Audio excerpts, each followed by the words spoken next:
What's up, guys? Welcome to Some Projects. I'm Jeff, and this is your SoCal fishing forecast for Thursday, October 3rd. Quick look at our weather here. Man, not what we were looking for the month of August, I'll tell you that. As you see, we got a lot of cloud cover, morning fog, hanging out the next week or so. Looks like we do get some warmer temperatures, I know, Sunday, Monday, but this is not in line with our typical October. October, looking for low wind conditions, drier air, light Santa Ana conditions, and that usually means little to no wind and those afternoon glass offs with golden sunsets. And this is not what we got here. We got this April, May gloom, and when we get back here to the chart,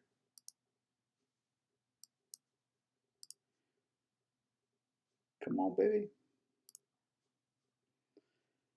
And we got an eddy condition. Just, it's been a strange year, man. That's all I know. Very strange year, but here we are. So as we roll into the weekend, wind conditions look a lot better. It was a little bit more bumpy out there today, or this evening, Wednesday night. But generally speaking, the wind conditions will be okay, but we really need to get rid of this fog and get back to just light wind conditions without these screaming northwest winds, and try and preserve some of these water temps as we head in here into the end of October. The good news is that sea conditions are light, and just finding fish is going to be a lot harder, especially with foggy and cloudy weather as well. Quick look at our water temps 3-day chart here. The yellow is 68, and this blue stuff right here is 65. That wind did give a little bit of upwelling. So if you're along the beach, I've seen temps as low as 58. Not very enticing, and that is going to shut down any inshore bite that you thought you might have going here for bass or anything like that. So not very helpful. We'll see how it plays out. Eddy flow is not going to hurt these water temps. It's going to actually probably improve them. So we'll see how that plays out. But all in all, I was hoping this is going to hang on here a little bit longer than what we've been seeing. And we'll see how that plays out. Usually it takes one big windstorm to knock it down. And then the second one is like, that's it. So usually we see that in November, the first or second week in November.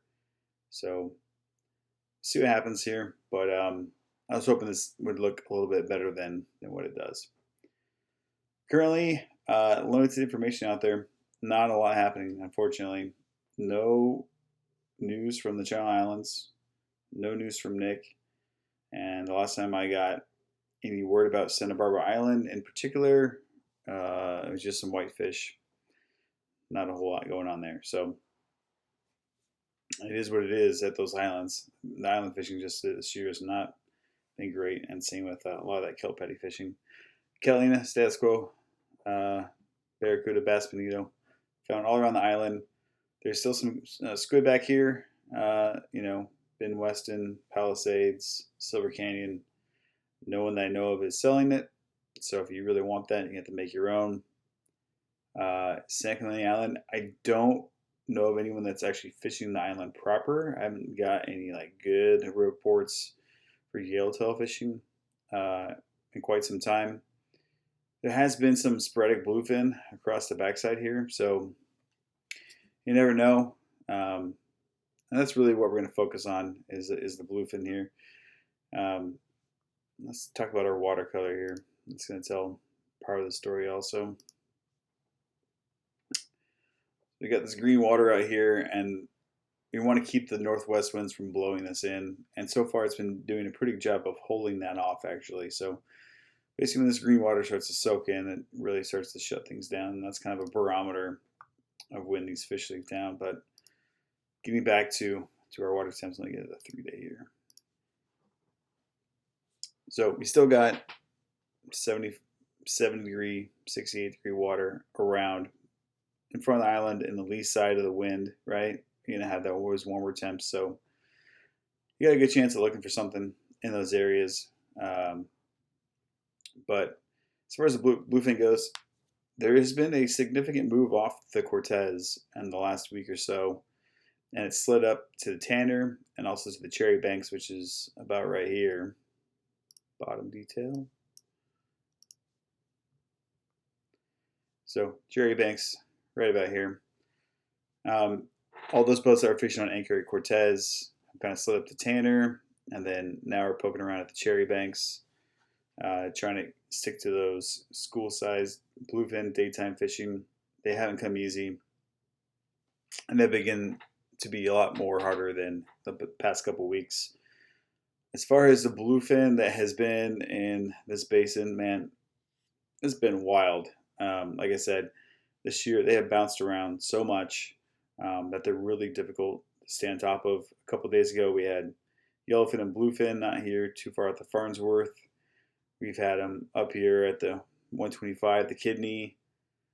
We've had them at the Osborne, the 7-Eleven, the 499, backside of the island. It's like every day is a different day. And unless you really know what or where they were the day before, really hard to stay on top of. So I suggest if you're really going to go chase this stuff in a private boat, try and get yourself a network on the water, utilize the radio. And I would highly encourage you guys to share information on the radio. I know like sometimes it's, annoying when you got 50 boats to show up, but you have to say what fish you saw, but at least say, hey, I see signs of birds of life around this area, and let people do their homework. You don't have to give out numbers or anything, but if you don't have a network, at least try and help contribute. And usually if you offer information, you're more than likely to get some in return. But just always asking, you're probably not going to get nothing back. So just a heads up on that. Moving down south, Coronado's, not a lot of that yellowtail has not been biting very well. There's still a little bit of bluefin around. Guys are catching them. But that green water's moving in. If you haven't been paying attention to it, she right there. So I have a feeling if this keeps pushing up into the islands and into that area, that bluefin's gonna move west, would be my next guess, or move on. One of the two. We're getting late here. So, like I said, it's been quite a different year than years past, and maybe I have to start doing a little bit more sword fishing earlier in the year. These tuna ain't gonna hang out, but we'll see. I haven't heard of any swordfish bites as of late. When I was out here the other weekend, there was a commercial guy working out east or west of the 499. Didn't see if he had anything going, but people are poking around. It's about that time of year. So that's it for this week, guys. Be safe out there in the water, and hopefully you hang a couple. We'll see you next week. Cheers. Hey, thanks for watching. Make sure you subscribe to the channel and check out our website and online store at chasingpelagics.com. And make sure you share the stoke.